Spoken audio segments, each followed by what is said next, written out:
Thanks, Goose. After last year's disappointing Call of Duty Ghost Dogs, there was a bit of a feeling that maybe the series should go the way of Old Yeller. But can Advanced Warfare right the ship by setting it in the future and adding a bit of Kevin Space Dog? Let's find out. You now preside over the world's largest standing military. So what's next for Jonathan Irons?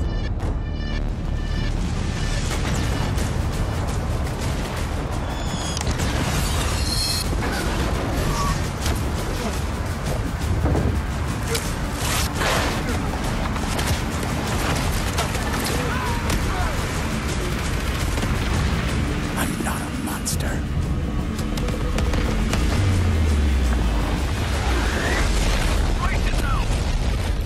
Well, let's start with the campaign, which is set in the year 2054 with North Korea invading South Korea. Everybody know what's going on? Everybody know they're going!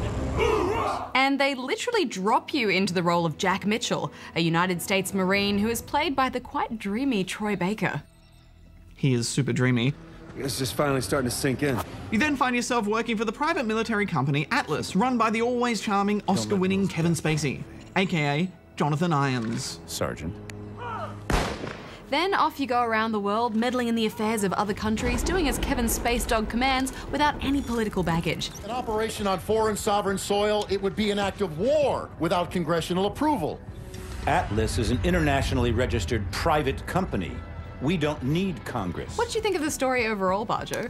I am happy to say, Hex, I quite enjoyed this Call of Duty story. Normally they're all over the shop and I can't follow what's going on but this, I was on board the whole way through.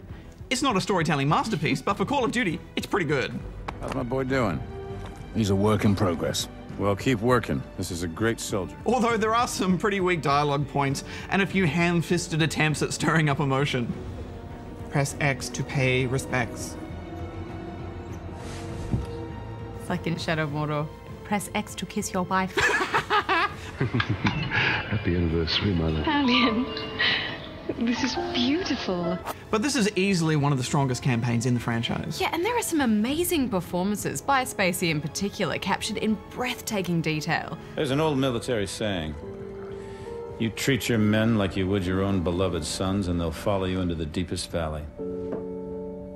I lost my son, and it taught me the importance of seizing the moment. Plus, I like that you're only ever seeing through Mitchell's eyes, not bouncing around between different characters. It just makes it way more easier to follow. Yeah, I agree. But let's leave the story there and talk about the graphics. Oh, these are good graphics. Ha!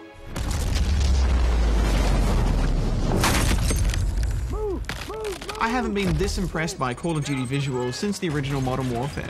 And the cutscenes are just so well directed, there's plenty of coverage, you always know what's going on. It's legitimately stunning at times, and I love the fact that they've managed to move all the HUD onto your gun to let you fully soak it all in. So immersive, Hex, full immersion. Oh, she's a looker for sure. Plus, the jump to the future has brought a welcome new assortment of toys to play with. Every soldier comes equipped with exosuits, robotic exoskeletons that come loaded with various abilities like booster jets or a slow-mo enabling overdrive. You get different ability presets for each mission though, so you can only ever really use the toys that they want you to use. My personal favourite was the grappling hook. There's a mission about halfway through where you get to just be Batman and grapple around the level, doing long-range stealth kills from the bushes. I did find it a bit hard to keep track of which abilities I had though. The symbols on your gun are hard to interpret, and because your abilities change each mission, I never knew what button activated what.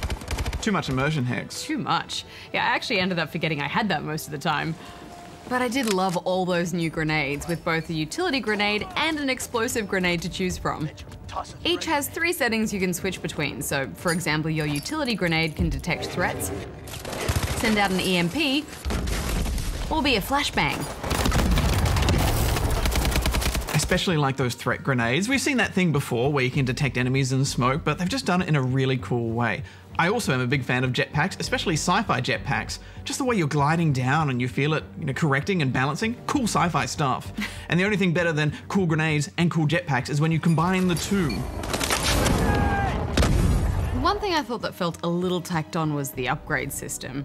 At the end of each mission, if you've reached certain goals, you get points to spend on upgrading your soldier. So you can carry some extra grenades or more health, that kind of thing. You know, I can see what they're trying to do by adding a bit of an RPG element to it, but they're such minor additions that it just felt a bit out of place to me. Yeah, I see your point, but I actually quite like them, having little goals to strive towards. I think they've improved the vehicle sections from previous efforts. We're only going to have one shot at getting the bastard.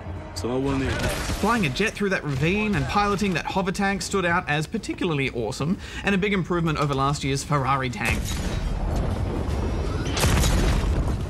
I don't know, I think most of those vehicle sections still just have that kind of COD wonkiness to them. Well, the handling just feels a bit too twitchy and not quite right. And they're always in such tight rails and so scripted. There's just no room for improvisation. Even if you're just a bit too slow, instant fail. There could be anything inside that van. I agree, but that's kind of COD's thing, a linear head rush campaign, and it's hard not to love it when it works well. Yeah, I just wish there was a little bit more opportunity to go off the beaten path and not get instantly killed with a fail menu every time I didn't do exactly what they wanted. And the few times they do open things up a bit, like that Batman-style mission, really stand out. Don't move. Tangle's on your left. So I'd just like to see a little bit more of that approach. Yeah, I agree, there's some aggravating level design at times. I thought we were a bit beyond invisible walls. Put a wall there, or just let me go there. Also, that cross the road section is ridiculous. There are literally 2 pedestrian crossings right next to you, but can you use them? No. You're forced to cross the road into a path of the world's biggest jerk drivers. Pedestrians clearly don't have the right of way in this country, but let's talk about the multiplayer. Yes, there's of course your usual plethora of returning game modes and a few new ones thrown into the mix, like the ball game-esque Uplink. Uplink achieved. But it's the exosuits that really mix things up. Great assist. I mean, if you thought COD was fast-paced before, just wait till you see it when everyone has jetpacks and can boost around everywhere. It's so nice to have something in there that actually makes it feel a bit different too. It gives you that second chance to make a hasty retreat or confuse an attacker. It's also good to see that there are playlists which remove them if you want a pure experience. They've expanded on the Pick 10 system with Pick 13, which lets you mix and match everything in your loadout to your heart's content. But I think the best new feature is that gun range. You can instantly try out any gun from the menu and see how it handles, and if you like it. Gun ranges aren't new, but it loads so quickly, it's a genius feature. We played this on Xbox One and PC, and we didn't get any serious lag, but there have been reports of it out there. There are dedicated servers coming for PC, which is good, but they're not here just yet. All right, well, let's quickly talk about the Exo Survival mode, which is basically their take on the ever-popular Horde mode. You and up to 3 friends deck yourselves out in either a light, heavy, or specialist exosuit and fight off wave after wave of enemies. As you go, you earn points to spend on new guns and upgrades. All hostiles are KIA. Load up if you need to. I like that they mix it up every few rounds by throwing in random objectives like having to defend a point or collect dog tags. Or they'll throw a few special troops at you who might have invisibility or be dogs. It breaks up the action nicely and keeps you on your toes. Yeah, and it's a solid mode that gives some of the less competitive players a nice option for co-op. Personally though, after a few rounds, I'm usually done with them because there's only so long I can stand in one map and just shoot at an endless stream of bots. But we should wrap this up. With recent Call of Duties, it's always been about the multiplayer for me, and that's kept me in the game. But I'm happy to say with this one, it's the other way around. The campaign was fantastic, and I had a great time with it. I know. For me, the campaign was definitely the star as well. I was genuinely surprised at how good it was. And the multiplayer is good too, but I feel like Titanfall's already done that with the exosuits and the jetpacking around, and they did it a lot better. Still, this is a huge improvement on last year. I'm giving it 7.5. I'm giving it 8.5 out of 10 rubber chickens. You gentlemen did a hell of a job out there. I'm grateful. To you, gentlemen.